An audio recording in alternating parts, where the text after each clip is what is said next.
Reynolds family sought a new beginning in the misty forests of Willow Creek, Oregon. Henry, the father, had landed a job at the local lumber mill, a place that smelled of sawdust and rain. They settled into a narrow two-story farmhouse that stood like a lonely sentinel at the edge of the woods. His wife, Claire, devoted her days to turning the old house into a home, while their 10-year-old daughter, Emily, found her world in the sprawling, moss-covered trees behind the property. The locals, when they spoke of it at all, whispered that the land was haunted by its past.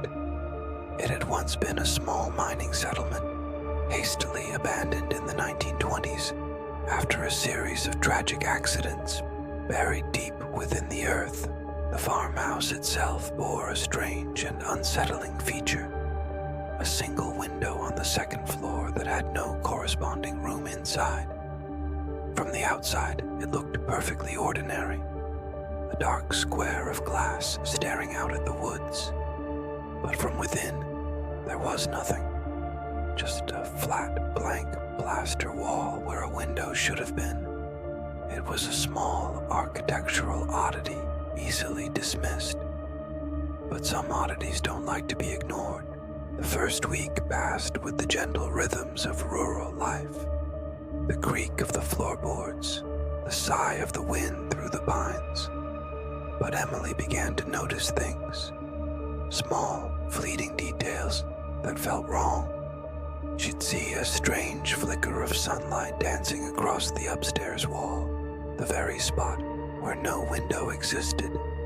It was as if the sun was trying to peek through from the other side. Then came the sounds. One night, a soft tapping echoed from that exact same spot. 3 distinct knocks. Her mother, ever practical, brushed it off as squirrels scampering in the eaves. But Emily knew better. In a child's quiet way, she decided to make contact. She began leaving small crayon drawings taped to the wall, simple pictures of herself, her parents, the house, and the whispering woods. Every morning, her drawing would be gone. In its place, a new one would appear. The drawings were childlike, crude, but they were not hers. The first one was a picture of a girl standing in the yard, waving. Her face was a simple, smiling circle, but her eyes were empty. The third week, a thick fog rolled in from the coast, swallowing the house whole.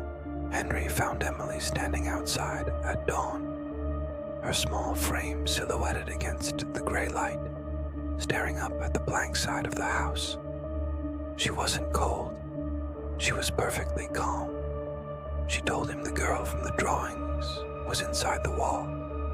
"She wants me to come play," Emily whispered, her voice devoid of fear. A cold dread washed over Henry. He raced to the attic, his heart pounding against his ribs. Pushing aside dusty boxes, his flashlight beam cut through the gloom and landed on something he hadn't noticed before. A small, rough-hewn door sealed shut with rusted nails and planks of wood far older than the rest of the house.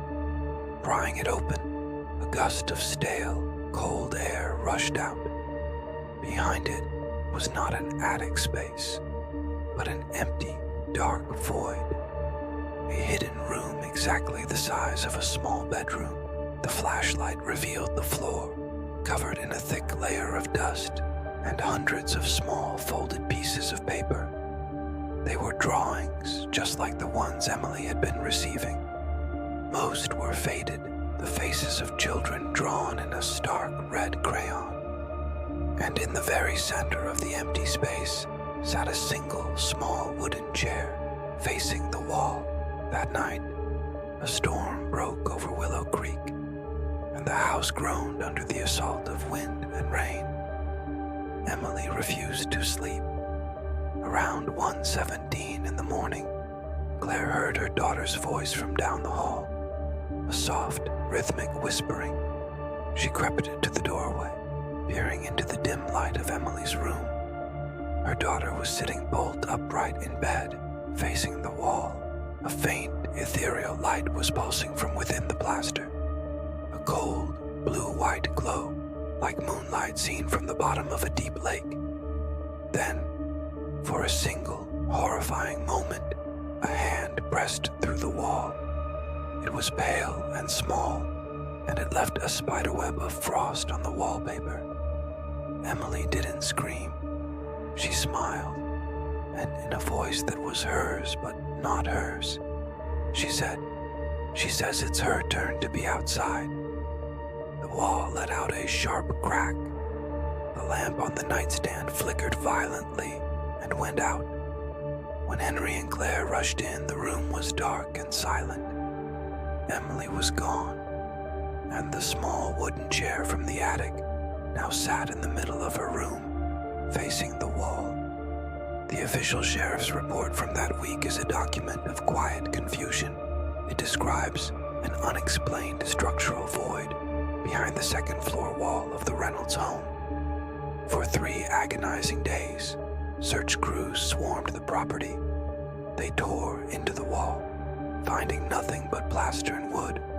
No hidden passage, no secret door, no footprints leading away into the woods. All they found was the small wooden chair, the fading frost mark on the wallpaper, and a faint, inexplicable humming sound that their recording equipment picked up, a low-frequency drone that defied explanation. As the search widened, older neighbors hesitantly recalled another story, a ghost of a memory from 30 years earlier. In 1928, a young girl named Mara Jensen had vanished from that very same property. The only thing she left behind was a single drawing found nailed to a tree, depicting her house with one extra window.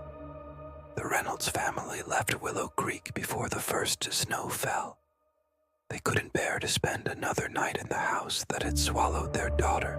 The new owners, wary of the stories that now clung to the property like the persistent Oregon mist, bricked up the exterior wall where the silent window had been. They hoped to seal the story away, to entomb the memory behind a wall of solid red brick. But some things can't be contained. Even today, if you drive down that lonely road and stop by the abandoned farmhouse at dusk, you might see it, a faint blue light, flickering softly behind that patch of brick. And sometimes, when the wind is just right, locals swear you can hear the distant, echoing laugh of a child playing in the empty field. The house is a ruin now. No one lives there, but the light from the silent window never really went out. Thank you for joining me on this unsettling journey into the story of the silent window. If you enjoy tales of the strange and unexplained, please consider liking this video and subscribing for more.